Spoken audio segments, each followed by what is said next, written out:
15 मई 2023 वाराणसी के भेलपुर थाने एरिया में एक रैक पिकर संजय अपनी पत्नी और 4 साल के बेटे रोहित के साथ सड़क के किनारे रहता था। उस सुबह जब वो उठ के पानी लेने गया तो उसका बेटा वहाँ था ही नहीं। माँ चीख उठी और पिता दौड़ता रहा, मगर रोहित का कोई पता ही नहीं चला। ये किस्सा एक पवित्र शहर का है, जहाँ भगवान भी आते हैं और इंसान भी बिकता है। इस पृथ्वी का सबसे पुराना शहर है, जहाँ स्वयं शिव निवास करते हैं। कहा जाता है इंसान के आने से वो पाप मुक्त हो जाता है। लेकिन क्या सारे पाप गंगा में धुल जाते हैं, या फिर कुछ पाप आज भी इस पवित्र धरती पर मौजूद है?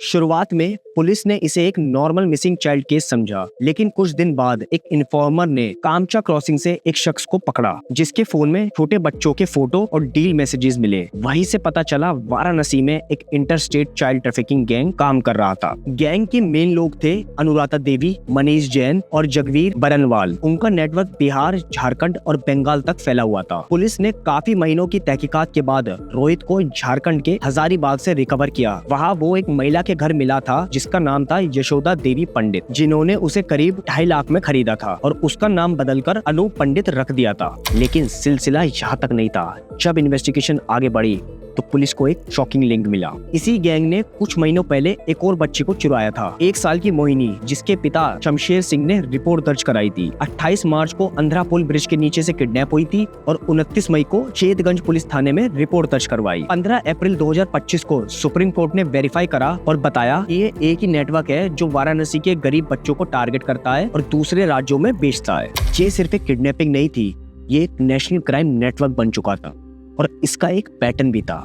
इन्वेस्टिगेशन से जब पुलिस ने इस पैटर्न को निकाला तो सबके होश ही उड़ गए। घर बाहर के बिना रहने वाले लोगों के बच्चे सबसे आसान टारगेट थे। गैंग के लोग सुबह सुबह या फिर रात को आते थे, बच्चे उठाते थे और कुछ घंटों में उसे शहर से बाहर भी निकाल देते थे। एक तरफ था मनीष जैन, जो वाराणसी में बच्चों के फोटोग्राफ्स बेचता था प्रोस्पेक्टिव बायर्स को। दूसरी तरफ अनुराधा देवी और जगवीर बरनवाल थे, जो इन बच्चों के फेक अडॉप्शन डॉक्यूमेंट्स के जरिए इनको लीगल बना देते थे। हर जगह एक कॉन्टेक्ट होता था जिसका काम था बच्चे रिसीव करना और आगे बेच देना, और इनका गैंग का रूट तो फिक्स भी था। वाराणसी से मिर्जापुर, उसके बाद प्रयागराज, उसके बाद हजारीबाग और उसके बाद अंत में कलकत्ता। वाराणसी बच्चों की तस्करी का एक नर्व सेंटर बन गया था।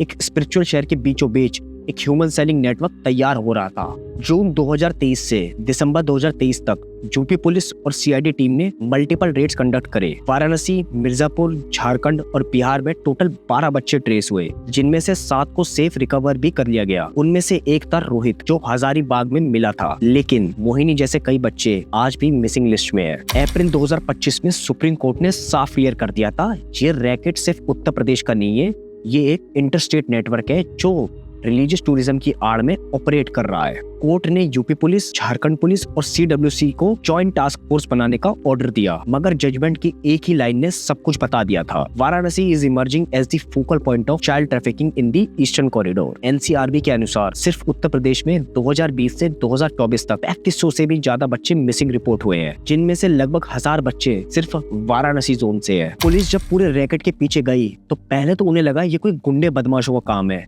मगर सच्चाई तो और भी ज्यादा हैरान करने वाली थी। ट्रैफिकिंग गैंग के रूट्स हॉस्पिटल तक पहुंच चुके थे। दोनों केस में एक ही नाम बार बार रिपीट हो रहा था, अनुराधा देवी, जिसको लोग अनुराधा देवी नर्स भी कहते थे। वो वाराणसी के एक प्राइवेट नर्सिंग होम में काम करती थी, लेकिन उसके कनेक्शंस झारखंड और बंगाल के एडॉप्शन रैकेट से भी थे। पुलिस इन्वेस्टिगेशन ने बताया कि ये नर्स न्यूबॉर्न्स और छोटी उम्र के बच्चों के रिकॉर्ड्स को मैनिपुलेट करती थी। Fake birth certificates, discharge slips और एनजीओ एडॉप्शन लेटर्स भी बनाए जाते थे इस नर्सिंग होम में। हर बच्चा लगभग 40,000 से 4 लाख तक बिकता था। बेचने के लिए लोगों का एक चेन बना हुआ था, नर्स, मिडलमैन और बायर, हर कोई अपना एक कट लेता था। वाराणसी के भेलपुर और चेतगंज के आसपास ऐसे 3 नर्सिंग होम्स पर रेड हुई, जहां बच्चों के नाम बदले जा रहे थे और उनमें से कोई भी ऑफिशियल एडॉप्शन एजेंसी भी नहीं था। हॉस्पिटल स्टाफ एक अबैंडन चाइल्ड का रिकॉर्ड बनाता था और फिर सीडब्ल्यूसी या एडॉप्शन अथॉरिटी के नाम पर सील प्रिंट करा देते थे।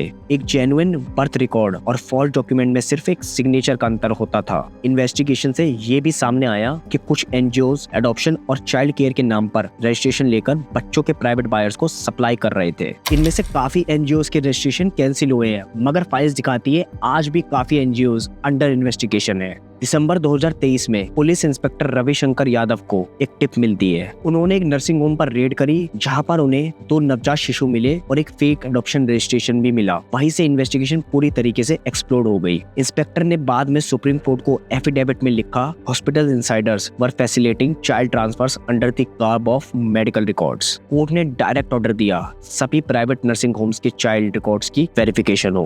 ये ऑर्डर सिर्फ एक जजमेंट नहीं था, ये एक वेकअप कॉल थी सिस्टम में घुसे हुए एजेंट्स के लिए।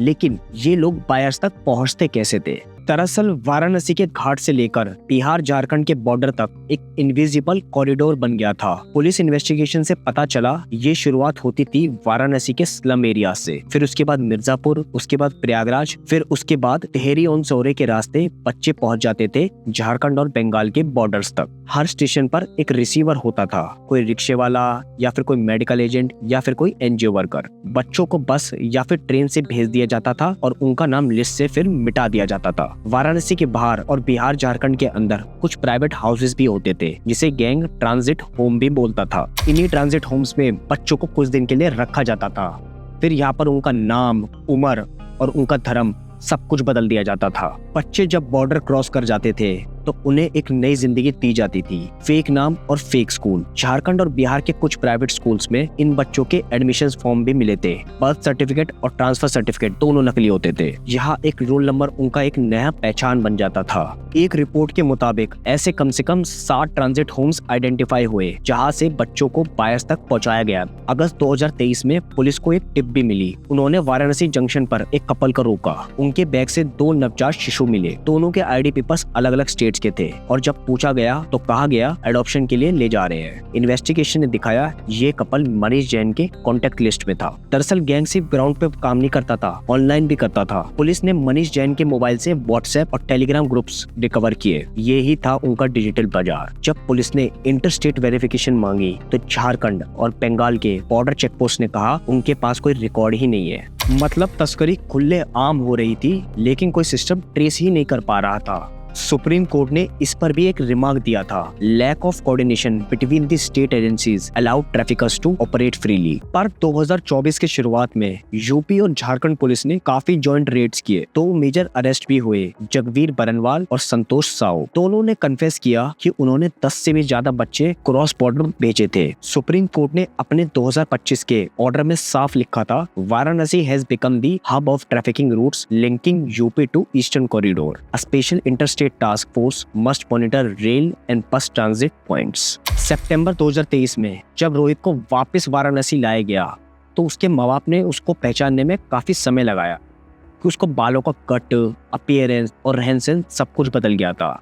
और सबसे बड़ी बात, उसको बताया गया था उसके माँ बाप मर चुके हैं। लेकिन चेतगंज के अंधरा पुल के नीचे आज भी एक पिता बैठा रहता है। वो अपनी छोटी बेटी के लिए 200 से भी ज्यादा पुलिस थानों में घूम चुका था, पर हर जगह उसे एक ही जवाब मिलता था, investigation is going on. Supreme court ने सुनवाई करी तो जज ने साफ कहा, there are no isolated crimes but organized exploitation of poverty. Court ने 3 ऑर्डर डायरेक्ट दिए, एक्यूज की बेल रिजेक्ट करी, मिसिंग चिल्ड्रन ट्रेसिंग स्क्वाड बनाए जाए और CWC मॉनिटरिंग और DNA वेरिफिकेशन मैंडेटरी हो। लेकिन जज के एक सेंटेंस ने सबको शांत कर दिया था, for every Rohit who is found there is a Mohini who may never return. Supreme court के बाद यूपी और झारखंड गवर्नमेंट ने joint child protection task force बनाई थी। 24/7 helpline, digital child ID system और बॉर्डर चेक्स स्टार्ट करे गए। पर सच बताऊं, ग्राउंड रियलिटी आज भी उतनी ही धुंधली है। देखिए 2025 के NCRB डेटा के मुताबिक 1200 से भी ज्यादा बच्चे आज भी मिसिंग है यूपी के 5 डिस्ट्रिक्ट से, जिसमें से सबसे ज्यादा केसेस हैं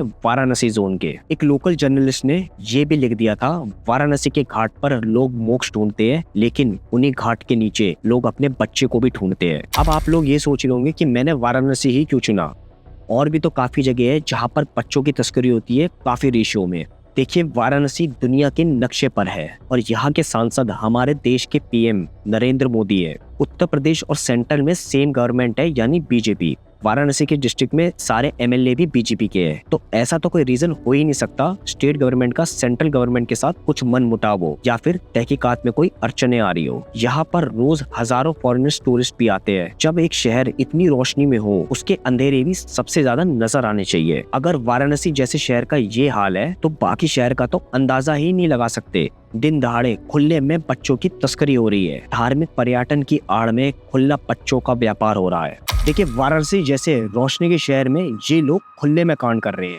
यहाँ लोग मोक्ष प्राप्त करने आते हैं और ये लोग धार्मिक पर्यटन की आड़ में इतने गंदे काम कर रहे हैं। इस देश की सबसे बड़ी कड़वी सच्चाई है कि गरीब की कोई इज्जत ही नहीं है। अगर तुम गरीब हो ना तो तुम्हारे घर की बहन बेटियां सुरक्षित ही नहीं है। इसलिए धर्म को बचाने से पहले उन लोगों को बचाओ जो लोग आगे चलकर इस धर्म को अपनाएंगे। But at the end we can not lose hope. अगर पॉलिटिकल पार्टीज और न्यूज़ चैनल इन मुद्दों पर ज़्यादा गौर करें तो शायद तरक्की हो सकती है। But till then, signing of.